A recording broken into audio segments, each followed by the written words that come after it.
Doctor plus YouTube நேயர்கள் அனைவருக்கும் உங்களுடைய வெல்னஸ் குருஜியுடைய அன்பான வணக்கங்கள். என்ஜான் உடலுக்கு சிரசே பிரதானம்னு சொல்லுவாங்க. ஆனால் நான் சொல்லுவேன், என்ஜான் உடலுக்கு வயிறே பிரதானம்னு சொல்லுவேன். ஏன்னா எந்த அளவுக்கு நம்முடைய வயிறும் ஜீரண மண்டலமும் ஜீரண மண்டலத்துடைய செயல்பாடும் ஆரோக்கியமும் நன்றாக இருக்கிறதோ அந்த அளவுக்கு நமக்கு நோய் வருவதற்கான வாய்ப்பே கிடையாதுங்கிறது தான் என்னுடைய அனுபவம், சித்தர்களுடைய வாக்கும் கூட. ஏன்னா நிறைய நேரங்களில் எதை நன்றாக பார்த்து கொள்ள வேண்டுமோ அதை விடுத்து எதையெல்லாம் தேவையில்லாமல் செய்து கொண்டு ஆரோக்கியத்தை அடைய முடியவில்லையேங்கிற கும்மாளமிடக்கூடிய கூச்சலிடக்கூடிய நிறைய பேரை நான் பார்க்குறேன். இரத்த சோகை, இரும்பு சத்துக்கான மாத்திரைகளை சாப்பிடச் சொல்லுகின்ற மருத்துவம் குடலை சுத்தம் செய்து குடல் ஆரோக்கியத்தை மீட்டெடுக்கல் அப்படின்னு சொல்லுவது கிடையாது. இன்றைக்கு இரத்தத்தில் ஏற்படுகின்ற நோய்கள், தோல் நோய்கள், எந்த வகையான நோய்களை நீங்கள் எடுத்தாலும் சரி, அதற்கான இயற்கை மருத்துவ காரணிகளை நீங்கள் தேடி பார்த்தீங்கன்னா முதல்ல சொல்லுவது எதாக இருக்கும் தெரியுமா? பெருங்குடல் ஆரோக்கியத்தை சீராக்குகின்ற முயற்சி தான் அதற்கு முதல் நிலை சிகிச்சையாகவே இருக்கும். பெருங்குடல் ஆரோக்கியம் சீராக இருந்தாலே உங்களுக்கு உடல் ஆரோக்கியம் சீராக இருக்கும் இல்லையா? பெருங்குடல் ஆரோக்கியத்தை சீராக வைக்க நாம் எடுக்க வேண்டிய முயற்சிகளில் முதல் முயற்சி என்னன்னா மலச்சிக்கலற்ற ஒரு வாழ்க்கை தான். இன்றைக்கு மலச்சிக்கல் அப்படிங்கிற வார்த்தை வரும்போது எல்லாரும் சொல்லுவாங்க, நான் நிறைய கீரை சாப்பிட்றேன், காய்கறி சாப்பிட்றேன், பழம் சாப்பிட்றேன், நிறைய தண்ணி குடிக்கிறேன், ஏன் எனக்கு கான்ஸ்டிபேஷன் வருது? இன்னும் புரிதலற்ற சமூகமாகத்தான் நம்ம இருக்கோங்க. இன்றைக்கு தண்ணீரும் நார்ச்சத்து இருக்கக்கூடிய உணவும் மட்டும்தான் மலச்சிக்கலுக்கான தீர்வுன்னு நினைத்து கொண்டிருக்கிறோம். மிகப்பெரிய தவறு. இன்றைக்கு மலச்சிக்கல் அப்படிங்கிற வார்த்தைக்கான அர்த்தமாக மருத்துவ உலகம் சொல்லுவது, ஒரு வாரத்திற்கு 3 முறைக்கு குறைவாக நீங்கள் மலம் கழிக்கிறீர்கள் என்றால் உங்களுக்கு மலச்சிக்கல் நோய் இருக்கிறது அப்படின்னு சொல்கிறாங்க, கான்ஸ்டிபேஷன். ஆனால் இயற்கை மருத்துவம் என்ன தெரியுமா சொல்லுது? ஒரு நாளைக்கு 2 முறை மலம் கழிக்கவில்லை என்றாலே உங்களுக்கு மலச்சிக்கல் நோய் இருக்கிறதுன்னு சொல்கிறாங்க. ஒவ்வொரு 12 மணி நேரத்திற்கு ஒரு முறையும் மலம் கழிக்க வேண்டியது இயற்கையுடைய நியதி. அந்த மாதிரி நியதிப்படி யார் வாழ்கிறார்களோ அவர்களுக்கு நோயற்ற வாழ்க்கை சாத்தியம். யாரெல்லாம் ஒரு நாளைக்கு ஒரு முறை இல்லை, 2 நாளைக்கு ஒரு முறை, 3 நாளைக்கு ஒரு முறை மலம் கழிக்கிறோமோ அவர்களுக்கெல்லாம் நோய் மிக மிக அதிகமாக இருக்கும். ஒரு எக்ஸாம்பிள் சொல்கிறேன் பாருங்க. ஹங்கேரியிலிருந்து ஒரு பேஷண்ட் என்னை பார்க்க வந்திருந்தார். அவருக்கு தீராத சோரியாசிஸ் நோய். நிறைய சிகிச்சைகள், நிறைய மருந்துகள், ஸ்டீராய்டு மருந்துகள் சாப்பிட்டு வெறுத்து போய் கடைசியில் அவரோட நண்பர் ஒருத்தர், இல்லை நீங்கள் ஒரு முறை சாரை பாருங்கள் அப்படின்னு சொன்னதுனால வந்திருந்தார். ஃபஸ்ட் டைம் இந்தியா வராரு, ஃபஸ்ட் டைம் ஆயுர்வேத மருத்துவத்துக்கு வராரு. நம்ம மருத்துவமனைக்கு என்னை பார்த்தாரு. நாடி பார்த்தேன். அவர் ரொம்ப அலட்சியமாக கேட்டார், இந்த நாடியில் எல்லாம் கண்டுபிடிச்சிருவீங்களா அப்படின்னாரு. நான் சிரிச்சுக்கிட்டு ஒன்றும் சொல்லலை. 10 நிமிஷம் நாடி பார்த்த பிறகு அவருக்கு அவரோட குணாதிசயம் என்ன, அவருடைய வாழ்க்கையில் நடக்கக்கூடிய முடிவெடுக்க முடியாமல் அவர் சிரமப்படுத்துவதற்கான காரணம் என்ன, ஏன் அவருக்கு சோரியாசிஸ் நோய் ஏற்பட்டது, இந்த சோரியாசிஸ் நோயை ஏன் அவர் இன்னும் குணப்படுத்த முடியாமல் திணறிக் கொண்டிருக்கிறார் அப்படிங்கிறதுக்கான காரணமாக அவருடைய பிடிவாத குணமும் பிடிவாத மனமும் எல்லாத்துலேயும் பர்ஃபெக்ஷன் பார்க்கக்கூடிய ஒரு குணமும் இருக்கிறது அப்படிங்கிறத நான் சொன்ன உடனே அவர் கண்களிலிருந்து கண்ணீர் விட்டு அழுக ஆரம்பிச்சிட்டார். இதை பற்றி யார்கிட்டையும் நான் பகிர்ந்து கொண்டது கிடையாது, ஆனால் நாடி பார்த்து நீங்கள் எப்படி சொன்னீங்கன்னே எனக்கு தெரியல, இட்ஸ் அ மேஜிக் அப்படின்னாரு. இதுதான் உண்மை. இன்றைக்கு நாடியின் மூலம் ஒரு மனிதனுடைய ஆரோக்கியத்தை மட்டும் இல்லைங்க, ஒரு மனிதனுடைய ஆயுளையே சொல்லிவிட முடியும். அதுதான் நாடி சிகிச்சையுடைய முழுமையான ஒரு சக்தினே சொல்லலாம். அப்புறம் அவருக்கு அவருடைய ஃபுட் ஹேபிட்ஸில் ரொம்ப பார்த்து, அவருடைய டெய்லி ஹேபிட்ஸ்லாம் என்னென்ன இருக்குன்னு எல்லாத்தையும் பார்த்து கடைசியாக அவருக்கு 2 மலமிளக்கிகளை கொடுத்தேன் நான். இந்த மலமிளக்கிகளை சாப்பிட்டு 3 நாள் கழிச்சு வாங்க, அப்புறம் நம்ம ட்ரீட்மெண்ட் ஆரம்பிக்கலாம் அப்படின்னு. அவர் வேறு எதுவும் ட்ரீட்மெண்ட்டே இல்லையா அப்படின்னாரு. இல்லைங்க, 3 நாளைக்கு நீங்கள் பின்பற்ற வேண்டிய உணவு இந்த மலமிளக்கிகள், வேறு எதுவும் கிடையாது. டீடாக்ஸ்ன்னு சொல்லக்கூடிய அந்த பொடியை நான் கொடுத்தேன். அவர் சரி அப்படின்னு சொல்லிட்டு 3 நாள் கழித்து என்கிட்ட கேட்டார், இதை சாப்பிட்டதுலேருந்து எனக்கு வயிறே சரியில்லை, எனக்கு காலையில் ஒரு டைம் நான் மோஷன் போகிறேன், ஈவினிங் ஒரு டைம் மோஷன் போகிறேன், ஏதோ எனக்கு ஸ்டொமக் அப்செட் ஆன மாதிரி இருக்குது அப்படின்னாரு. இப்போ நான் கேட்டேன், இந்த 3 நாள் இதை சாப்பிட்டு 2 வேளை மோஷன் போனதில் உங்களுக்கு என்ன உடம்புல மாற்றம் தெரியுது? அப்போ அவர் சொன்னார், காலையில் எழுந்திருக்கும்போது ஃப்ரெஷ்ஷாக இருக்கேன், டைம் பசிக்குது, முன்னாடிலாம் 2 ஸ்லைஸ் ப்ரெட்டு சாப்பிட்டாலே வயிறு நிரம்பிடும், இப்போ 4 ஸ்லைஸ் நான் சாப்பிட்றேன், உடம்புல அரிப்பு கொஞ்சம் குறைஞ்சிருக்கு, உடம்போட ட்ரைனஸ் குறைஞ்சிருக்கு, யூரின் அவுட்புட் நல்லா இருக்குது, நல்லா ஸ்வெட் ஆகிற மாதிரி ஒரு ஃபீலிங் இருக்குது, நல்லா ஆழ்ந்து தூங்குறேன், அவ்வளோதான் அப்படின்னாரு. இப்போ யோசிச்சு பாருங்களேன். அப்போ அவர்கிட்ட நான் கேட்டேன், நீங்கள் எத்தனை நாளைக்கு ஒரு முறை மோஷன் போவீங்கன்னு. அவர் சொன்னார், சார் 3 நாளைக்கு ஒரு முறை இல்லை 4 நாளைக்கு ஒரு முறை ரொம்ப புஷ் பண்ணி ஒரு 20 மினிட்ஸ் நான் ஸ்பெண்ட் பண்ணி முக்கி தான் மோஷன் போவேன். பட் இதுதான் எங்கள் ஊரில் கல்ச்சர், இது யாருமே வந்து இது வந்து ஒரு டெய்லி மோஷன் போகிறதே ஒரு அசாதாரணமான நிகழ்வாக தான் நான் பார்க்குறேன் அப்படின்னார்.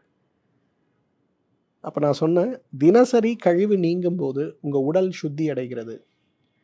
உங்கள் உடல் சுத்தி அடையும் போது உங்கள் உடம்பில் இருக்கக்கூடிய நோய்த்தன்மை குறைகிறது, மன அழுத்தம் குறைகிறது, உங்கள் உடம்பு தினசரி வேலை செய்வதற்கு எடுத்துக்கொள்ளக்கூடிய ஆற்றல் உங்கள் புதிதாக நீங்கள் செலுத்தக்கூடிய உணவிலிருந்து கிடைக்கிறதுனால, கழிவுகள் முறையாக வெளியேறுவதனால உங்களுடைய ஆரோக்கியம் மேம்பட்டு கொண்டிருக்கிறது.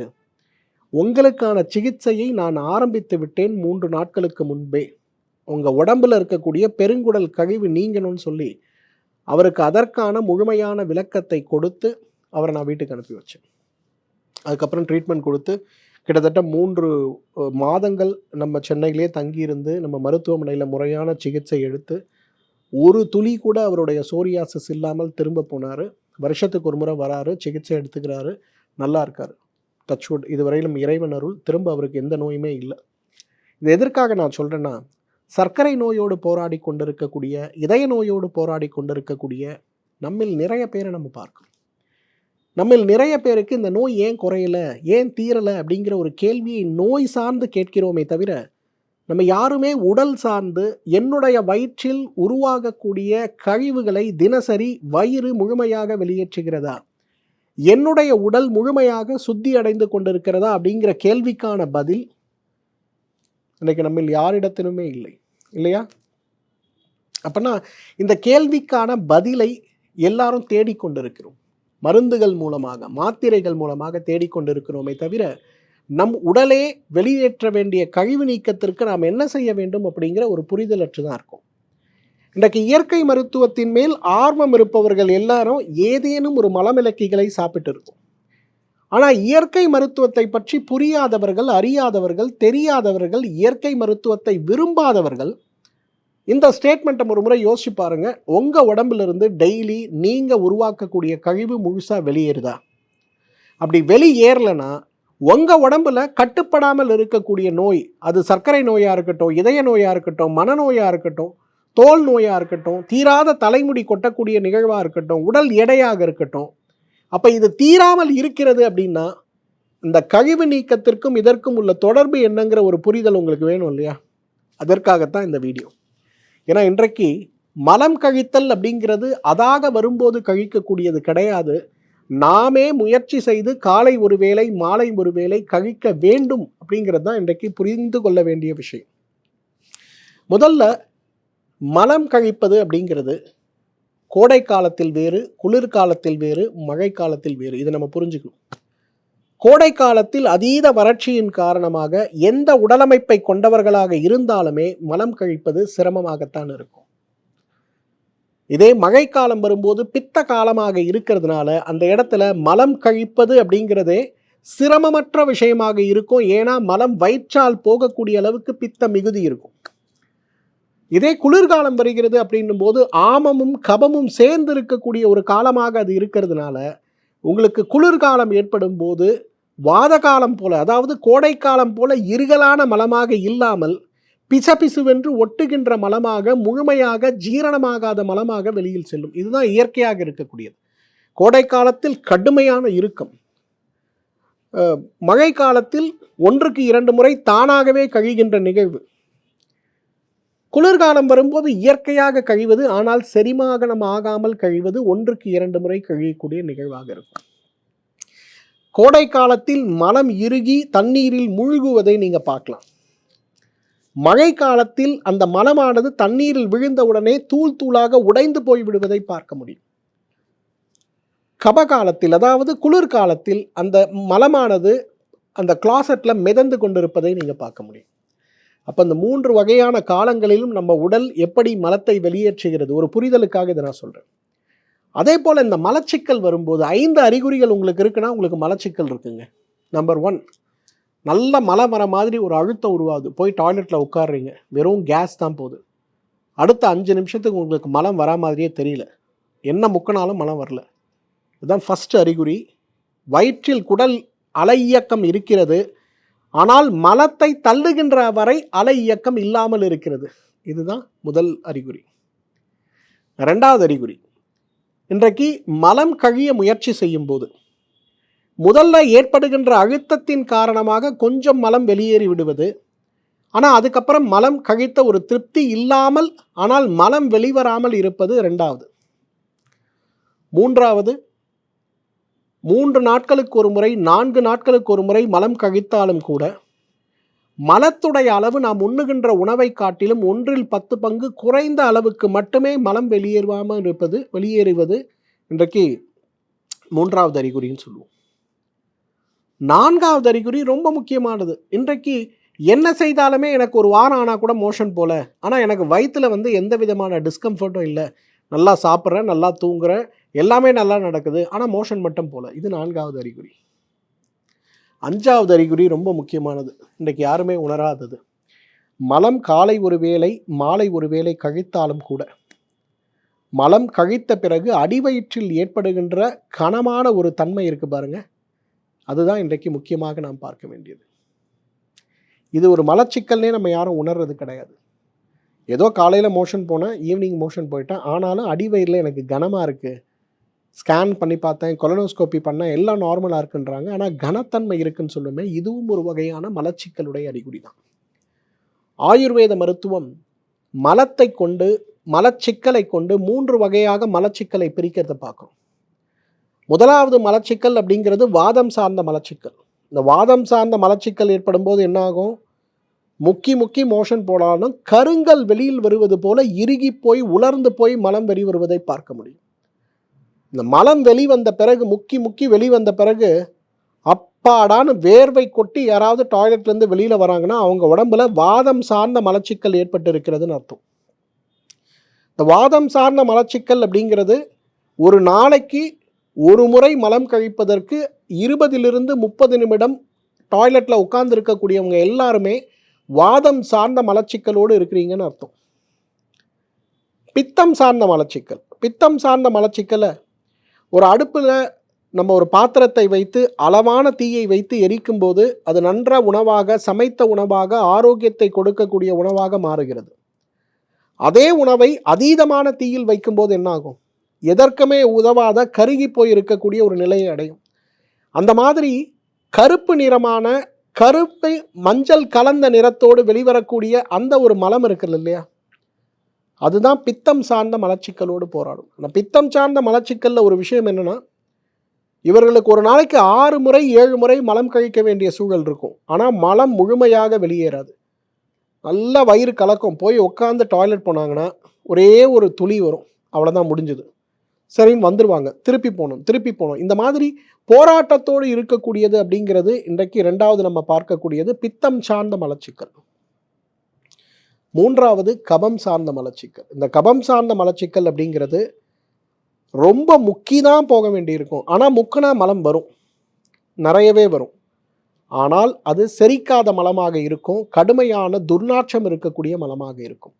பித்தம் சார்ந்த கபம் சார்ந்த மலச்சிக்கல்ல மலம் அவங்க டாய்லெட் போயிட்டு வந்துட்டாங்கன்னா அடுத்து யாருமே உள்ளே போக முடியாது, அவ்வளவு துர்நாற்றத்தோடு இருக்கிறத பார்க்க முடியும். இது பித்தம் மற்றும் கபம் சார்ந்த மலச்சிக்கல்ல. வாதம் சார்ந்த மலச்சிக்கல் ஏற்கனவே அது கருங்கல் மாதிரி தான் விழும், டாய்லெட்டில் நீங்கள் ஃப்ளஷ் பண்ணால் கூட அது வெளியிலே போகாது, அப்படியே இருக்கும், அவ்வளவு கல் மாதிரி இருக்கும், இதில் துர்நாற்றமே இருக்காது. ஆனால் பித்தம் கபம் சார்ந்த மலச்சிக்கலால் அவதிப்படுபவர்கள் மலம் கழித்து வந்த உடனே உங்களால் எதுவுமே செய்ய முடியாத அளவுக்கு சிரமம் இருக்கிறத பார்க்க முடியும். இப்போ வாதம் சார்ந்த பித்தம் சார்ந்த கபம் சார்ந்த மலச்சிக்கல் என்னங்கிற புரிதல் நமக்கு தேவை. ஏன்னா நம்ம எல்லாரும் என்ன நினைக்கிறோன்னா, மலச்சிக்கல்னால் ஒன்று தான், இதில் என்ன இருக்குது, ஒரு லாக்ஸேட்டிவ் போட்டால் மோஷன் போகுது, அவ்வளோதானே, கிடையாது. மலச்சிக்கல் குணமாக்கக்கூடிய நோயாக இருக்கிறது அப்படிங்கிறத நம்ம புரிஞ்சுக்கணும். இன்றைக்கு நவீன மருத்துவத்தில் மலச்சிக்கல் குணமாக்க முடியாத நோய், அதனால் இந்தாங்க ஒரு லாக்ஸேட்டிவ் டெய்லி சாப்பிடுங்கன்னு கொடுப்பதை வழக்கமாக வைத்திருக்கிறோம். அந்த லாக்ஸேட்டிவ் எது செய்தோ இல்லையோ வயிற்றில் இருக்கக்கூடிய உடலுக்கு நல்லது செய்யக்கூடிய குடல் அமிலங்களையும் குடலில் இருக்கக்கூடிய பாக்டீரியாக்களையும் முழுமையாக அழித்து இன்றைக்கு மிகப்பெரிய அளவில் லீக்கி கட் சிண்ட்ரோம் சொல்லக்கூடிய நோய்களை உருவாக்கி விடுகிறது. இதை யாருமே கவனிக்கிறது இல்லை. யாரெல்லாம் ஒரு வருஷத்துக்கு மேலே சிந்தட்டிக் லாக்ஸேட்டிவ் யூஸ் பண்ணுறவங்க இருக்காங்கன்னா அவங்க எல்லாருக்கும் பாருங்கள் நியூட்ரிஷனல் டெஃபிஷியன்சிஸ், அவங்க உடம்புல ஊட்டச்சத்துக்களுடைய குறைபாடுகளோடு போராடி கொண்டே அவர்கள் இருப்பார்கள். ஆனால் யாரெல்லாம் இயற்கையான ஒரு லாக்ஸேட்டிவ் யூஸ் பண்ணுறாங்களோ அவங்கள பாருங்களேன், அவங்க திடகாத்திரமாக இருப்பாங்க. இது நிரூபிக்கப்பட்ட உண்மை. இன்றைக்கி திரிபலாச்சூரணம் எடுத்து மலம் சிக்கலை நீக்கி கொண்டு இருப்பவர்களுக்கும் இன்றைக்கு அதே போல் இன்றைக்கு கொடுக்கக்கூடிய வழக்கமான சிந்தட்டிக் லாக்ஸேட்டிவை யூஸ் பண்ணுறவங்களுக்கும் அவங்களோட பிளட் எடுத்து சாம்பிள் எடுத்து நீங்கள் டெஸ்ட் பண்ணி பாருங்கள். இயற்கை மருந்துகள் மேல் அந்த இயற்கையாக நடக்கக்கூடிய லாக்ஸேட்டிவ் ஃபங்க்ஷன் பெருங்குடலை பாதிக்காது, உள்ளே இருக்கக்கூடிய அந்த கிருமிகளை பாதிக்காது, அமிலத்தன்மையை மாற்றாது. ஆனால் சிந்தட்டிக்னு வரும்போது அதோட வேலை ஒன்று தான், வாஷ் அவுட். கம்ப்ளீட்டாக போய் கட்டில் ஒரு இரிட்டேஷனை உருவாக்கி நீர்த்தன்மையை உருவாக்கி வாஷ் பண்ணும். அப்போ நமக்கு கட் பாக்டீரியாக்கள் மிகப்பெரிய அளவில் பாதிப்பை சந்திக்கும். மலச்சிக்கலை எப்படி நீக்கிறது?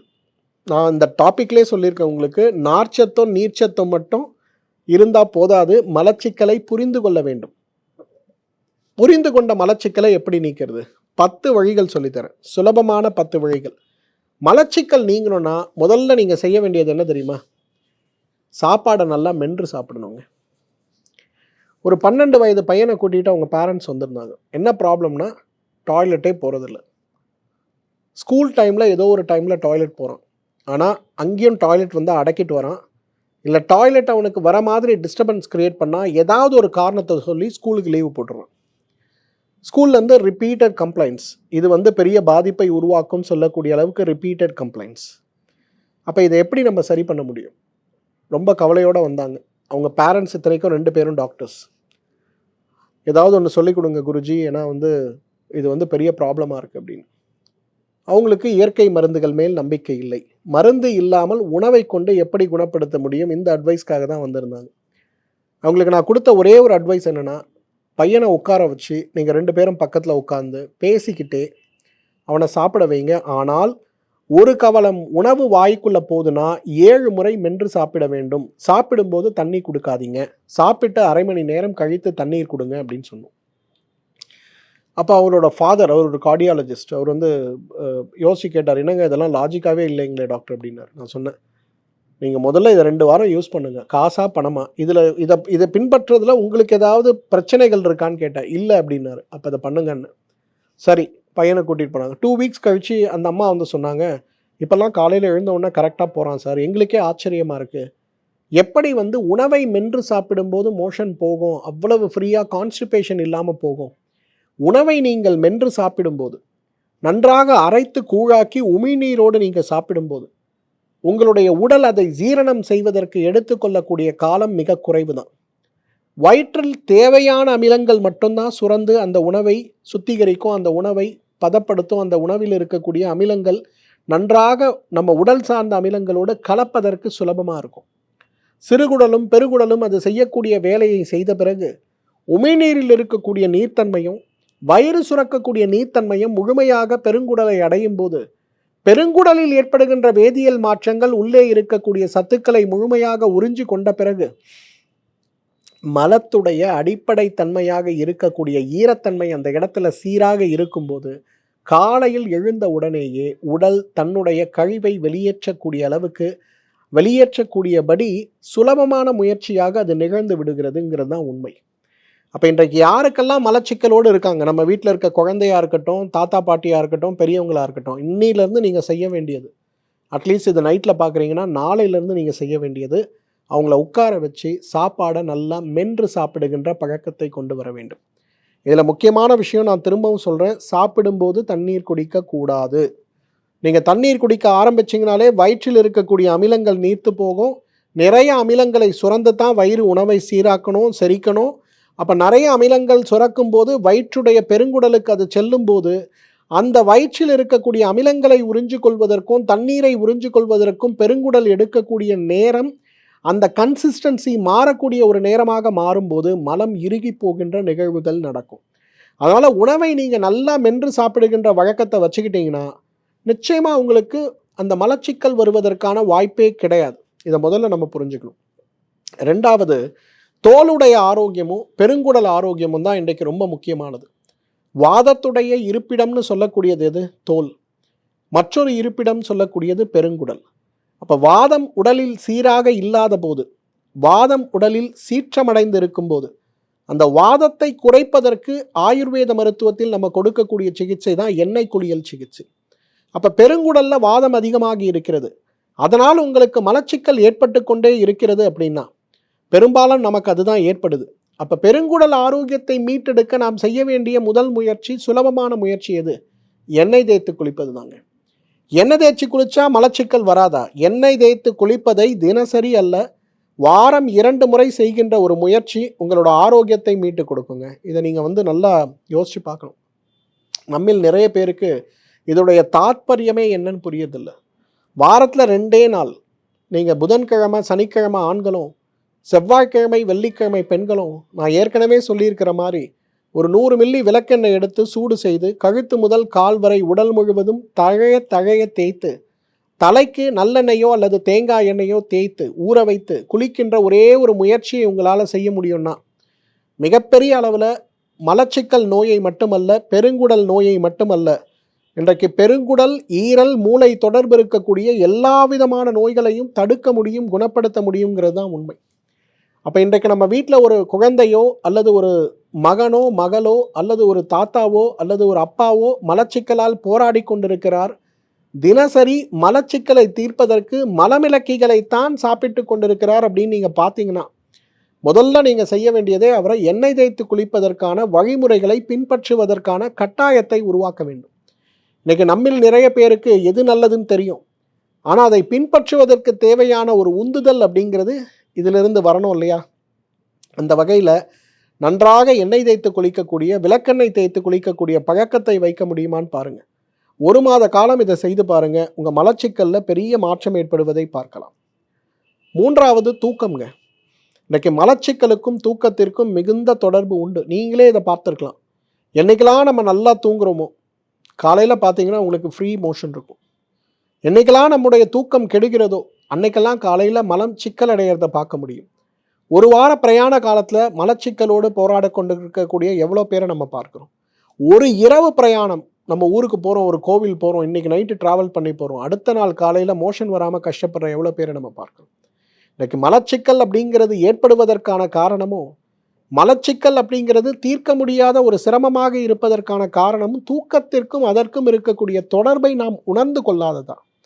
இன்றைக்கு தூக்கத்தை நாம் முறையாக பின்பற்றினோம்னா, தூக்கத்திற்கான முக்கியத்துவத்தை நாம் கொடுக்க முடியும்னா இன்றைக்கி மலச்சிக்கலற்ற வாழ்க்கை சாத்தியம்தான்.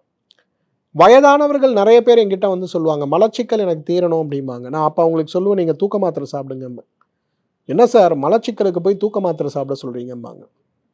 ஏன்னா நாடி பார்த்தா உங்கள் பெருங்குடல் வாதம் நல்லா தாங்க இருக்குது, நீங்கள் தூங்காததுனால தான் உங்களுக்கு இந்த சிரமம் வருது. அதனால் தூக்கத்துக்காக மானசா மாத்திரைகளை கொடுப்பேன். மானசா மாத்திரைகளை சாப்பிட்டுட்டு, சில பேருக்கு அதை சொல்ல மாட்டேன், மானசா மாத்திரைகளை சாப்பிட்டு வந்து என்கிட்ட சொல்லுவாங்க, என் நல்ல மருந்து சார், காலையில் எழுந்த உடனே ஃப்ரீ மோஷன் ஆகுதும்பாங்க. ஆனால் உண்மை என்னென்னா, இந்த மானசா மாத்திரைகளை சாப்பிடும்போது அவங்க ஆழ்ந்து தூங்குவாங்க. அந்த தூக்கத்தின் காரணமாக பார்த்தீங்கன்னா அவங்களுக்கு மலச்சிக்கல் தீர்ந்து போய்விடும். சிகிச்சையில் எல்லா நேரமும் வியாதிக்கு மருந்துகள் அப்படிங்கிறத விட வியாதிகள் உருவாக்குகின்ற காரணத்திற்கான மருந்துகள் அப்படிங்கிறது ரொம்ப முக்கியம். ஸோ அந்த வகையில் தூக்கத்திற்கு முக்கியத்துவம் கொடுங்க. 4வது, உடற்பயிற்சிங்க. இன்றைக்கி யாரெல்லாம் குறைந்தது 3000 to 5000 அடி நடக்கக்கூடிய பழக்கத்தில் இருக்கோமோ யாருக்குமே இன்றைக்கு இந்த தூக்க பிரச்சனை, அதே போல் அவர்களுக்கு ஏற்படுகின்ற மலச்சிக்கல் பிரச்சனை ஏற்படாது. பெரும்பாலும் தூக்கமின்மை நோயினால் அவதிப்பட்டு கொண்டிருக்கக்கூடிய முதியவர்கள் அனைவருக்குமே உடற்பயிற்சி இன்மைங்கிறதே மிகப்பெரிய காரணம். உடற்பயிற்சி இல்லாமல் இன்றைக்கு சிரமத்தோடு இருக்கக்கூடிய நம்மில் நிறைய பேர், இன்றைக்கு உடற்பயிற்சி இல்லாமல் இன்றைக்கு தூக்கமின்மையால் அவதிப்பட்டு கொண்டிருக்கக்கூடிய நிறைய பேர் இன்றைக்கு நிச்சயமாக மலச்சிக்கலால் அவதிப்பட்டு கொண்டிருப்பார்கள். பெருசாக ஒன்றும் மெனக்கிட வேண்டாங்க. வீட்டுக்குள்ளேயே நடக்கிறீங்க, ஒரு 60 வயசாச்சு, என்னால் வாக்கிங் போக முடியல, வேண்டவே வேண்டாம். வீட்டுக்குள்ளேயே அந்த பக்கம் இந்த பக்கம்னு 1 மணி நேரத்திற்கு 5 நிமிஷம் நடங்களேன். 50 அடி 1 மணி நேரத்துக்கு ஒரு முறை நடந்தீங்கன்னா கூட நீங்கள் இரவு தூங்குவதற்கு முன்பு 750லிருந்து 1000 அடி நடந்திருப்பீங்க. நம்ம வீட்லேயே அந்த பக்கம் இந்த பக்கம் 2 முறை நடங்க போதும். இந்த ஒரு சின்ன முயற்சியே இன்றைக்கு மலச்சிக்கலுக்கான சிறந்த ஒரு உணவு மருந்து. அப்போ இதுவே ஒரு மருந்துனா ஒரு 2000 அடி 3000 அடி 5000 அடிலாம் நடந்தோன்னா காலையில் நீங்கள் எழுந்து மலம் கழிக்க வேண்டியதில்லை, வயிறு கலக்கி உங்களை எழுப்பி மலம் கழிக்க செய்கிறத பார்க்க முடியும். ஸோ நடைப்பயிற்சி ரொம்ப முக்கியம். இன்னும் சிறப்பாக சொல்லணும்னா மலச்சிக்கலுக்கு மூச்சு பயிற்சி ஒரு மிகப்பெரிய மருந்துங்க. பிராணாயாம பயிற்சிகளை யாரெல்லாம் தினசரி செய்கின்ற ஒரு வழக்கத்தை வைத்திருக்கிறார்களோ அந்த பயிற்சிகள் பெருங்குடலில் ஏற்படுகின்ற அழுத்தத்தின் காரணமாக அவங்க போய் மோஷன் போக உட்கார்ந்தாங்கன்னா 2 நிமிஷத்தில் மோஷன் சுத்தமாக வைத்த விட்டு போயிடும். இன்றைக்கி குழந்தைகள் பெரும்பாலும் நுரையீரல் நோய்களோடு வரும்போது, மலச்சிக்கலோடு வரும்போது என்னுடைய ப்ரிஸ்கிரிப்ஷனில் முக்கியமாக நான் கொடுப்பது எது தெரியுமா? மூச்சு பயிற்சி தான். சில குழந்தைகள்லாம் வரும்போது அவங்களுக்கு மருந்தே கொடுக்க மாட்டேன். என்ன உணவு கொடுக்கணும், என்ன மூச்சு பயிற்சி தேவை, என்ன உடற்பயிற்சி தேவைன்னு எழுதி கொடுப்பேன். உங்கள் பேரண்ட்ஸ்லாம் கூட சொல்லுவாங்க, சார் அவனுக்கு 10 வயசு தான் ஆச்சு, அவன் சொன்னால் செய்ய மாட்டான் சார்ம்பாங்க. இன்றைக்கு குழந்தைகளை நல்வழிப்படுத்துவதற்கு கடினமாக இருப்பது தவறே கிடையாது. அந்த மூச்சு பயிற்சியை செய்ய வைத்த பெற்றோர்கள் என்னிடம் மகிழ்ச்சியாக சொல்லுவது, இந்த மூச்சு பயிற்சி செஞ்சால் இவனுக்கு கான்ஸ்டிபேஷன் தீரும்னு எங்களுக்கு தெரியாமையே போச்சு சார். தினமும் மருந்து கொடுப்போம், அந்த மருந்தை குடிக்க மாட்டேன்னு அவன் கலாட்டா பண்ணி அடி நிறைய முறை வாங்கியிருக்கான் சார். ஆனால் இப்போ பார்த்தா சாதாரண மூச்சு பயிற்சி காலையில் 10 நிமிஷம் மாலையில் 10 நிமிஷம் பண்ணுறான். காலையில் 5:30 மணிக்கு எழுந்தால் கரெக்டாக டாய்லெட் போயிட்டு வரான். 7 மணிக்கு ஸ்கூல் பஸ் வருது, 6:30க்கு பிரேக்ஃபாஸ்ட் சாப்பிட்றான், தேவைன்னா இன்னொரு முறை டாய்லெட் போகிறான். ஸ்கூலில் கம்ப்ளைண்ட் கிடையாது, அவனும் மனத்தை அடக்கிட்டு கஷ்டப்படுறது கிடையாது. ரொம்ப பர்ஃபெக்டாக இருக்குது சார் அப்படிம்பாங்க. அந்த அளவுக்கு வயிற்றில் இருக்கக்கூடிய கழிவுகளை வெளியேற்றுவதற்கு இன்றைக்கு பிராணாயாமம் மிகச்சிறந்த ஒரு உபாயம். இது குழந்தைகளுக்கு மட்டும் இல்லைங்க. இன்றைக்கி ரிட்டையர் ஆன லைஃப்பில் இன்றைக்கி நம்முடைய வயோதிகத்தின் காரணமாக இயக்கமற்று இருக்கக்கூடிய நிறைய பேரை நம்ம பார்க்கணும். ஒரு அறை, ஒரு ஹால், ஒரு கிச்சன், 3 இடம் தான் நமக்கு இருக்குது. அதுக்குள்ளே போகிறதுக்கே பலம் இல்லாமல் சப்போர்ட் சிஸ்டத்தோடு நம்ம போகிறோம். அப்படி இருக்கக்கூடியவர்கள் கூட மூச்சு பயிற்சியை தொடர்ந்து செய்யும்போது அவங்களுக்கு மலச்சிக்கலே வராது. ஒரு கட்டில் மேலே உட்கார்ந்து மூச்சு பயிற்சியை செய்வதற்கு பெரிய பிரயத்தனம் நமக்கு தேவையில்லை. கற்றுக்கொள்வதற்கான முயற்சி தான் அவசியம், செய்யணுங்கிற மனம் தான் அவசியம். இதை செஞ்சாலே நமக்கு போகும். 6வது, உணவில் ரொம்ப முக்கியமாக சேர்க்க வேண்டிய சுவையாக புளிப்பு, காரம், உப்பு, இது 3ஐயும் நம்ம வச்சுக்கணும். எல்லாரும் சொல்லுவாங்க, சார் புளிப்பு, காரம், உப்புலாம் சேர்த்தா நிறைய நோய் வருமேன்னு கேட்பாங்க. தமிழர்கள் எவ்வளவு புத்திசாலிகள் தெரியுமா? அதனால தான் புளிப்பு, காரம், உப்பு இது 3ம் சேர்ந்த ஒரு சுலபமான உணவை நீங்கள் சொல்லுங்கள் பார்க்கலாம். ஊறுகாய். இந்த புளிப்பு, காரம், உப்புங்கிற உணவை தமிழன் விருந்துகளில் மட்டுமல்ல உணவில் ஒரு பகுதியாக வைத்ததற்கான காரணம் என்ன தெரியுமா? மலச்சிக்கல் இருக்கக்கூடாதுங்கிறதுக்கு தான். இன்றைக்கு கடையில் வாங்கக்கூடிய அந்த ஊறுகாய்கள் எல்லாம் வணிக ரீதியாக தயாரிக்கப்பட்டு வரதுனால தான் நிறைய சிரமங்களை நம்ம பார்க்கணும். ஆனால் இன்றைக்கு நம்ம வீட்டில் செய்யக்கூடிய ஊறுகாய்களை சாப்பிடும்போது பெரிய அளவில் நமக்கு பாதிப்பு இருக்காது. அந்த இடத்துல சுத்தமான மசாலா பொருள் இருக்கும், சுத்தமான எண்ணெய் இருக்கும், நமக்கு பாதிப்பே இருக்காது. ஸோ அந்த வகையில் இன்றைக்கு மலச்சிக்கலை நீக்க வேண்டும்னா உப்பு, புளிப்பு, காரம் இந்த 3ம் சேர்க்கணும். சுலபமாக சொல்லணும்னா வீட்டில் செய்த ஊறுகாயை ஒரு துளி உணவில் சேர்த்துங்க. நிறைய வேண்டாம், ஒரு துளி உணவில் சேருங்க. கடையில் வாங்கக்கூடிய ஊறுகாய்களை கிடையாது. வடகம்னு சொல்லுவோம், வடகத்தை பொரித்து வைப்பாங்க, அதுலேயும் உப்பு, காரம், புளிப்பு இருக்கிறத நம்ம பார்க்கலாம். ஸோ ஊறுகாய் மிகச்சிறந்த உணவு. மலச்சிக்கலை நீக்குவதற்கு அளவாக அதை உணவில் சாப்பிடுகின்ற ஒரு வழக்கத்தை வைத்து கொள்ளுங்க. இரவு நேரத்தில் பெரும்பாலும் நாம் ஊறுகாய் சாப்பிடக்கூடாது. பகல் நேர உணவில் சேர்த்து கொள்ளுங்க, மலச்சிக்கல் தீரும். ஊறுகாய் சாப்பிட்டால் மலச்சிக்கல் தீரும், அளவாக சாப்பிட்டால் உடலுக்கு தீங்கு கிடையாது. அதை நம்ம புரிஞ்சுக்கணும். 7வது, இன்றைக்கு நம்முடைய இயக்கமே இன்றைக்கு மாறிவிட்டதுங்க. இன்றைக்கி யாருமே இன்றைக்கு முன்புறமாக குனிந்து வேலை செய்யக்கூடியதோ, தரையில் அமர்ந்து வேலை செய்யக்கூடியதோ இதெல்லாம் நம்ம செய்கிறதே கிடையாது. இப்போ இதெல்லாம் நம்ம செய்யாமல் போகும்போது நமக்கு என்ன ஆகுது? நம்முடைய குடலுடைய அலை இயக்கம் குறைந்து போகிறது. இன்றைக்கு ஒரு ஐடியில் ஒர்க் பண்ணக்கூடிய ஒரு இன்ஜினியர் இருக்கார். அவரோட வேலை என்ன? கட்டிலேருந்து காலைல எந்திரிக்கிறாரு, குளிக்கிறாரு, டைனிங் டேபிளில் உட்காந்து பிரேக்ஃபாஸ்ட் சாப்பிட்றாரு, 2 வீலர், கார் அல்லது பஸ்ஸில் வேலைக்கு போகிறாரு. அங்கே நடப்பதற்கு கொஞ்சம் தூரம், ஆனால் அங்கே போய் உட்கார்ந்து வேலை பார்க்குறாங்க, சேரில் தான் உட்காடுறாங்க. நாள் முழுவதும் அதே ரொட்டீன். திருப்பி வீட்டுக்கு வராங்க, டேபிளில் உட்காந்து சாப்பிட்றாங்க, திருப்பி போய் படுக்கிறாங்க. இதில் குனிந்து வேலை செய்யக்கூடிய அல்லது குடலில் அழுத்தத்தை உருவாக்கக்கூடிய ஏதேனும் தசைகளை நம்ம உபயோகப்படுத்தக்கூடிய வாய்ப்பு இருக்கிறதா? நிச்சயமாக சொன்னால் இல்லைன்னு தானே அர்த்தம். அப்போ அந்த மாதிரி இல்லாமல் போகும்போது நமக்கு ஏற்படுகின்ற சிரமத்தில் மிகப்பெரிய சிரமமாக இருப்பது என்னன்னா, குடலுடைய அலை இயக்கம் குறைந்து போகுது. இந்த இடத்துல வியாதி கிடையாது, இந்த இடத்துல உறுப்புகளுடைய பலவீனம் கிடையாது, எதுவுமே கிடையாது. உறுப்புகளை நாம் பயன்படுத்துவதே கிடையாது அப்படிங்கிறது தான். அப்போ உறுப்புகளை நாம் பயன்படுத்தாத போது என்ன ஆகும்? அதோடைய செயல்பாடு குறைந்து போகும். கொஞ்ச நாள் ஆகும்போது செயல்பாடு நின்று போகும். அப்போ செயல்பாடு குறைந்து போவதற்கு முக்கியமான காரணமாக இருக்கக்கூடிய முன்புறம் பின்புறம் குனிந்து நிமிர்ந்து செய்யக்கூடிய வேலைகளை செய்யாமல் இருப்பதே மிகப்பெரிய தவறு. அந்த வகையில் எல்லா வகையான இயக்கங்களையும் சேர்த்து உடலுடைய அனைத்து தசைகளையும் சுருங்கி விரிய வைக்கக்கூடிய சுலபமான, மிக பிரபலமான, மிக பயனுள்ள ஒரு ஆசனம் தான் இன்றைக்கு சூரிய நமஸ்காரம்னு சொல்லக்கூடிய ஆசனம். இந்த ஆசனத்தை டெய்லி ஒரு 5 முறை செய்யுங்க. காலையில் செஞ்சால் ரொம்ப நல்லது, முடியலன்னா மாலையில் கூட செய்யலாம். இதை நீங்கள் செய்யும்போது என்ன ஆகும்? குடலுடைய அத்தனை தசைகளும் சுருங்கி விரிந்து விடுவதை பார்க்க முடியும். ஒரு 5 முறை குனிந்து நிமிர்ந்து நாம் செய்யும்போது குடலில் இருக்கக்கூடிய கழிவுகள் அனைத்தும் வெளியில் போவது மட்டுமல்ல, குடலில் இருக்கக்கூடிய தேவையில்லாத நிறைய கசடுகளும் வெளியில் போய்விடுவதை பார்க்க முடியும். நீங்கள் உங்கள் வீட்டில் சூரிய நமஸ்காரம் செய்யக்கூடிய ஒரு நபரோ அல்லது குழந்தையோ பெரியவரோ இருக்காருன்னா அவர்கிட்ட கேளுங்க, அவங்களுக்கு எப்பயாவது கான்ஸ்டிபேஷன் வந்திருக்கான்னு. அவங்க ஃபஸ்ட்டு சொல்லுவாங்க, இல்லவே இல்லை, கான்ஸ்டிபேஷன் எனக்கு வாழ்க்கையில் வந்ததே இல்லைம்பாங்க. இன்றைக்கு சூரிய நமஸ்காரத்தை விட சிறந்த குடலுடைய அலை இயக்கத்தை உருவாக்கக்கூடிய, நீட்டிக்கக்கூடிய, பலப்படுத்தக்கூடிய ஏதேனும் ஒரு உபாயம் இருக்கான்னு கேட்டால் கேள்விக்குறி தான். ஸோ அந்த அளவுக்கு சிறந்தது இன்றைக்கு நம்ம சொல்லக்கூடிய இந்த ஒரு சுலபமான ஆசனம் சூரிய நமஸ்காரம். அப்போ குழந்தைங்கள்லாம் வீட்டில் இருக்காங்கன்னா உடனே ஒரு யோகா ஆசிரியரை பாருங்கள், அல்லது நம்ம மருத்துவமனைக்கு தொடர்பு கொள்ளுங்கள். இலவசமாகவே உங்கள் வீட்டில் இருந்தபடியே சூரிய நமஸ்காரத்தை நீங்கள் கற்றுக்கொள்ளலாம். முடியுமான்னு பாருங்கள், பெரிய அளவுக்கு நமக்கு பலன் கொடுப்பதை நம்ம பார்க்க முடியும். 8வது, இன்றைக்கு மகிழ்ச்சிங்கிற விஷயத்தை போல மலச்சிக்கலை தீர்க்கக்கூடிய ஒரு மருந்தே கிடையாதுங்க. பயம் வந்ததுன்னா மலச்சிக்கல் வரும், கோபம் வந்தால் மலச்சிக்கல் வரும், பொறாமை வந்தால் மலச்சிக்கல் வரும், சந்தேகம் வந்தால் மலச்சிக்கல் வரும். மனதுக்கும் குடலுக்கும் இருக்கக்கூடிய ஒரு தொடர்பு நம்ம எல்லாருக்கும் தெரிஞ்சது தானே. கடுமையான ஒரு அதிர்ச்சியில் ஒருத்தர் இருக்கும்போது அவருக்கு IBS, இரிட்டபிள் பவுல் சிண்ட்ரோம் வருது. மனசுக்கும் குடலுக்கும் அப்போ என்ன சம்பந்தம்? அப்போ குடல் நன்றாக இருக்க வேண்டும் என்றால் மனம் நன்றாக இருக்க வேண்டும். மலச்சிக்கல் வராமல் இருக்க வேண்டும் என்றால் மகிழ்ச்சி தேவை. அப்போ மகிழ்ச்சி அப்படிங்கிறது மிகப்பெரிய அளவில் நமக்கு வாழ்க்கையில் பெரிய மாற்றத்தை ஏற்படுத்தக்கூடிய, குடலுடைய அலை இயக்கத்தை சீராக்கக்கூடிய, மலச்சிக்கலை நீக்கக்கூடிய மருந்து. இன்றைக்கு இதை யாருமே உணர்வதும் கிடையாது, சொன்னாலும் புரிவதும் கிடையாது. இப்போ இதை நான் சொல்லும்போது கூட எல்லாம் யோசிப்பீங்க, சந்தோஷமாக இருந்தால் உடனே கான்ஸ்டிபேஷன் வராதான்னு. நிச்சயமாக எழுதி கொடுக்குறேன்.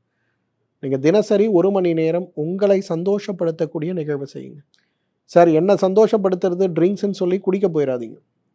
மகிழ்ச்சியாக இருப்பது, நண்பர்களோடு பேசுவது, அரட்டை அடிப்பது, தூங்குவது, டிவி பார்ப்பது, காமெடி சீன்ஸ் பார்ப்பது, ஏதோ ஒன்று உங்களுக்கு பிடிச்சது எதுவோ அதை பண்ணுங்கள். 1 மணி நேரம் உங்களுக்கான நேரங்க. அதில் அப்சல்யூட்லி நோ காம்ப்ரமைஸ். இதை பண்ணி பாருங்கள், பெரிய மாற்றம் இருக்கிறத பார்க்கலாம். மகிழ்ச்சியாக இருப்பதே இன்றைக்கு மலச்சிக்கலை நீக்குங்க. 9வது, டீடாக்ஸ். இன்றைக்கி என்னதான் மலச்சிக்கலற்ற வாழ்க்கை நமக்கு வேணும்னு நினச்சாலும், ஒரு ஆறு இருக்குது, ஆற்றங்கரையில் ஒரு மரம் இருக்கிறது. ஆறு உருவான புதிதில் பார்த்தீங்கன்னா, வாய்க்கால் உருவான புதிதில் பார்த்தீங்கன்னா தண்ணீர் நல்லா வேகமாக ஓடும். ஆனால் நாள் ஆக ஆக அந்த ஆற்றில் மணல் படிய படிய கரைகளில் செடிகள் முளைத்து அந்த ஆற்றுடைய பாதையில் நிறைய ஒரு தடைகளை ஏற்படுத்த என்ன ஆகும்? ஆறுடைய வேகமே குறைந்து போகிறதும், ஆறே குறுகி போவதும் பார்க்கணும்ல. ஒரு இயற்கையாக வெளி உலகத்தில் பார்க்கக்கூடிய ஒரு ஆற்றுக்கே இந்த நிலைமை இருக்குன்னா, பிறப்பதற்கு முன்பிருந்தே வேலை செய்து கொண்டிருக்கக்கூடிய நம்ம குடல் எப்படி இருக்கும்? அப்போ குடல்லையே பெரிய பாதிப்பு இருக்கிறத நம்ம பார்க்க முடியும். குடல் சுருங்கி கொண்டு வருவதையும், குடலில் அடைப்புகள் ஏற்படுவதையும் நம்ம பார்க்க முடியும். அப்போ அடைப்புகளும் கழிவாக இருக்கக்கூடிய, உடல் வெளியேற்ற முடியாத அளவுக்கு இருக்கக்கூடிய அந்த மண் போன்று மண்டி கிடக்கக்கூடிய கழிவுகளும் இன்றைக்கு மலச்சிக்கலை உருவாக்குமா, உருவாக்காதா? ஒரு பெரிய 4 வழி பாதையில் 2 வழிகளிலும் 2 பக்கத்திலும் நிறைய கடைகள் இருக்குன்னா, அந்த கடை அந்த பாதையை அடைக்கின்ற ஒரு நிலை ஏற்படும் போது 4 வழி பாதை 2 வழி பாதையை விட குறுகி போய் விடுவதை நம்ம பார்க்குறோம் இல்லையா?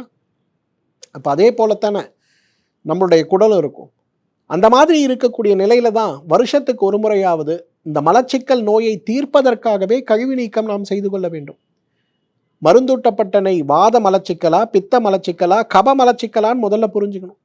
அதற்கு ஏற்றாற்போல் வாத சமனி, பித்த சமனி, கப சமனின்னு சொல்லக்கூடிய சிறப்பான நெய் மருந்துகளை எடுத்து முதல் நாள் 30, அடுத்து 45, அடுத்து 60, அடுத்து 75, அடுத்து 105, கடைசியாக 120, 6 நாட்களுக்கு நம்ம சாப்பிட்டு 7வது நாள் காலையில் பேதிக்கு மருந்து எடுத்தோம்னா இந்த அடைப்புகள் கசடுகள் அனைத்தும் நீங்கி போய் ஒரு தூர்வாரப்பட்ட ஏரியை போல, தூர்வாரப்பட்ட ஆற்றை போல, பாதைகள் அனைத்தும் பெரிதாகி போய் நன்றாக அந்த ஆற்றில் தண்ணீர் ஓடுவது போல மலம் அனைத்துமே சுலபமாக நம் குடலை விட்டு வெளியேறி விடுவதை பார்க்க முடியும். அந்த அளவுக்கு சிறப்பானதுன்னு நம்ம சொல்லலாம். கடைசியாக, சார் இதெல்லாம் நீங்கள் சொல்கிறதெல்லாம் சரிதான், ஆனால் இதெல்லாம் பண்ணுறதுக்கு எனக்கு டைமும் இல்லை, எனக்கு பொறுமையும் இல்லை, எனக்கு சுலபமான ஒரு வழி சொல்லுங்கள். டீடாக்ஸ் சூரணம். இந்த டீடாக்ஸ் சூரணம் அப்படிங்கிறது வாயிலிருந்து ஆசனவாய் வரை இருக்கக்கூடிய தேவையற்ற கழிவுகளை முழுமையாக வெளியேற்றக்கூடிய ஒரு சுலபமான மருந்து. இந்த டீடாக்ஸ் சூரணம் ஒரு சாஷேல வரும். இந்த சாஷேல பார்த்தீங்கன்னா உங்களுக்கு 10 கிராம் அளவுக்கு 5லிருந்து 10 கிராம் அளவுக்கு அந்த மருந்துகள் இருக்கும், பொடி இருக்கும். அதை நைட்டு படுக்கும்போது ஒரு சாஷை எடுத்து வெந்நீரில் கலந்து குடிச்சிங்கன்னா அடுத்த நாள் காலையில் உங்கள் வயிற்றில் இருக்கக்கூடிய கழிவுகள் ஒரு முறையோ இருமுறையோ முற்றிலுமாக வெளியேறி மலச்சிக்கலற்ற ஒரு நிலையை நீங்கள் உணர முடியும். இந்த டீடாக்ஸ் சூரணத்தை நான் ஏன் இவ்வளோ முக்கியத்துவமாக நான் சொல்கிறேன்னா, பொதுவாக மலமிளக்கிகள் சாப்பிடும்போது ஒரு குறிப்பிட்ட நாட்களுக்கு பிறகு அந்த மலமிளக்கிகள் சாப்பிடுவதை நாம் நிறுத்தினோன்னா மலமே நமக்கு போகாது. ஆனால் டீடாக்ஸ் சூர்ணத்தை பொறுத்தவரையிலும் அந்த டீடாக்ஸ் சூர்ணத்தை ரெகுலராக நம்ம சாப்பிடும்போது நம்ம உடம்பில் இருக்கக்கூடிய கழிவுகள் வேகமாக வெளியேறுவது மட்டுமல்ல, ஒரு குறிப்பிட்ட நாட்களுக்கு பிறகு இதை நிறுத்தினாலும் கூட குடல் தன்னுடைய பலத்தை மீண்டும் பெற்று இயற்கையாகவே கழிவு நீக்கம் செய்யக்கூடிய அளவுக்கு அதோடைய ஆரோக்கியம் மேம்பட்டு விடுவதை பார்க்க முடியும். அந்த அளவுக்கு சிறந்த மருந்து எதுன்னு பார்த்தீங்கன்னா இந்த டீடாக்ஸ் சூர்ணம் தான். இந்த டீடாக்ஸ் சூர்ணத்தை காலையில் ஒரு வேளை அல்லது இரவு படுப்பதற்கு முன்பு எடுத்துட்டோம்னா பெரிய மாற்றம் ஏற்படுவதை பார்க்க முடியும். ஆனால் உணவு, மகிழ்ச்சி, இந்த மாதிரி நிறைய விஷயங்களில் முக்கியத்துவம் நம்ம எடுத்தோம்னாலே மலச்சிக்கல் அற்ற ஒரு வாழ்க்கைங்கிறது சாத்தியம்தான். யாருக்கெல்லாம் இதை செய்ய முடியலையோ அவங்க மட்டும் டீடாக்ஸ் சூர்ணம் சாப்பிடுங்க. எவ்வாறு ஒரு 7 நாட்கள் ஒரு நெய் மருந்து இட்டு உடல் கழிவுகளை நீக்குவது மிகப்பெரிய ஒரு மாற்றத்தை நம்முடைய குடல் ஆரோக்கியத்தில், உடல் ஆரோக்கியத்தில், மன ஆரோக்கியத்தில் நமக்கு உருவாக்குமோ அது போலவே இந்த டீடாக்ஸ் சூரணத்தை தொடர்ந்து எடுத்துக்கொள்ளும் போது படிப்படியாக கழிவு நீக்கம் ஏற்பட்டு குடலுடைய பாதைகள் விரிவடையும், அந்த குடலுடைய உள்புறம் இருக்கக்கூடிய நமக்கு நல்லது செய்யக்கூடிய பாக்டீரியாக்கள் அதிகமாகி உடல் ஆரோக்கியம் அடைவதையும் நம்ம பார்க்க முடியும். ஸோ அந்த அளவுக்கு நமக்கு ஆரோக்கியத்தை அள்ளி வழங்குகின்ற அருமருந்து எதுன்னு பார்த்தீங்கன்னா நிச்சயமாக இந்த டீடாக்ஸ் சூர்ணம் தான். இந்த நிகழ்ச்சி உங்கள் எல்லாருக்கும் பயனுள்ளதாக இருக்கும்னு நினைக்கிறேன். பொதுவாக மலச்சிக்கல் பற்றி நம்மிடம் நிறைய சந்தேகங்கள் உண்டு, நிறைய கேள்விகளும் உண்டு. இந்த கேள்விகளை இந்த வீடியோவோட கமெண்ட் செக்ஷனில் போடுங்க. எனக்கு நேரம் இருக்கும்போது நிச்சயமாக பதில் சொல்ல நான் காத்து கொண்டிருக்கிறேன். அது மட்டும் இல்லை, இந்த வீடியோவை உங்களோட கம்யூனிட்டியில் ஷேர் பண்ணுங்கள். ஏன்னா இன்றைக்கு நமக்கு தெரிந்த நல்ல விஷயத்தை தெரியாதவர்களிடம் கொண்டு சேர்ப்பது அப்படிங்கிறது நம்முடைய கடமை. அந்த மாதிரி இந்த வீடியோவில் நான் சொன்ன நல்ல விஷயங்கள் உங்களுக்கு பிடிச்சிருக்குன்னா இது ஒரு சமூக நிகழ்வாக அனைவரிடம் கொண்டு சேர்க்கணும்னு நீங்கள் நினச்சிங்கன்னா இந்த வீடியோவை முடிஞ்ச அளவுக்கு ஷேர் பண்ணுங்கள். நல்லது நடக்கட்டும், எல்லாரும் நல்லா இருக்கட்டும். மீண்டும் சந்திப்போம். நன்றி, வணக்கம்.